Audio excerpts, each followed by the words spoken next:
materi dari salah satu calon guru penggerak kita, yaitu Ibu Rahmi Susanti, dengan tema pemimpin dalam pengelolaan sumber daya. Mudah-mudahan ini nantinya menjadi motivasi bagi kita dalam rangka menambah ilmu pengetahuan bagi kita semua. Maka tentunya kami mengucapkan terima kasih kepada Ibu Rahmi dan juga anak-anak kami. Di sini ada 7 modal atau 7 aset sekolah. Yang pertama ada namanya modal manusia. Seperti yang dijelaskan tadi, ada guru, ada murid, ada karyawan, ada kepala sekolah, ada orang tua wali murid, dan sebagainya. Kemudian ada modal fisik. Modal fisik di sini seperti sarana dan prasarana. Kemudian modal sosial. Dalam arti modal sosial, setiap modal manusia pasti punya modal sosial. Pasti kita ingin, misalnya ada yang sakit atau ada yang meninggal, kita selalu iuran kan. Nah, seperti itu kita menunjukkan modal sosial kita. Kemudian ada modal politik. Modal politik di sini kita bekerja sama dengan dinas terkait, dalam artian contohnya sering di sini kayak orang puskesmas datang kasih sosialisasi ya Bu Bidan. Kemudian ada juga kepolisian atau tentara datang kasih sosialisasi tentang narkoba. Apalagi contoh modal politik di sini, misalnya ada orang tua wali murid yang mungkin ada jabatannya, misalnya ada anggota dewan atau jabatan pemerintah, itu merupakan modal politik kita juga, modal dari sekolah kita juga.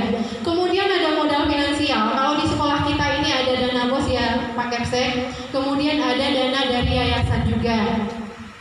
Modal lingkungan atau modal alam. Nah, di sini anak-anak UMI pernah mandi sungai juga untuk kegiatan renangnya. Nah, itu merupakan modal lingkungan kita atau modal alam kita. Saya pernah melihat guru IPA-nya menggunakan guru BMR-nya juga ya, menggunakan daun sawit untuk membuat ketupat. Nah, itu merupakan modal alam kita.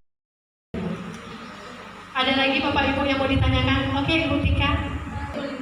Oh iya Ibu. Karena kami diajak untuk diskusi, jadi saya bertanya, apa kontribusi kami sebagai wali murid atau wali santri terhadap yang Ibu jelaskan?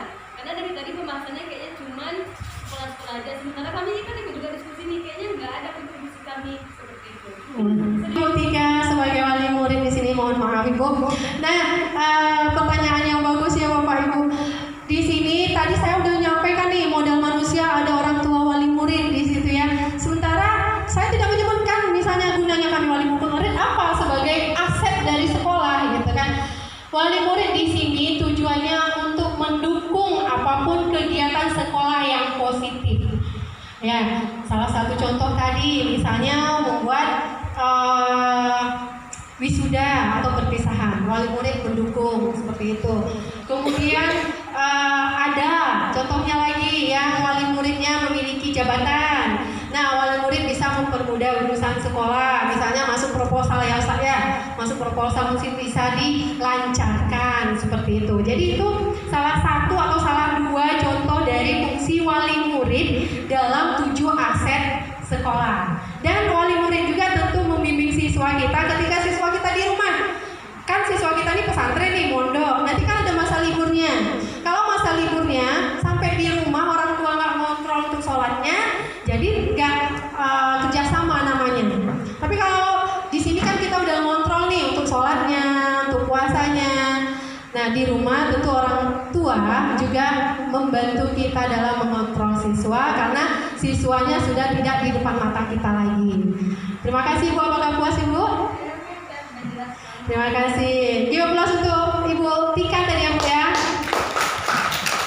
Nah, mungkin demikian pemaparan saya. Apakah masih ada yang bertanya lagi? Kalau tidak, kita tutup presentasi hari ini. Mudah-mudahan apa yang saya sampaikan benar-benar menjadi modal kita untuk dikembangkan dan kita tidak berpikir kekurangan lagi, tapi kita selalu berpikir aset.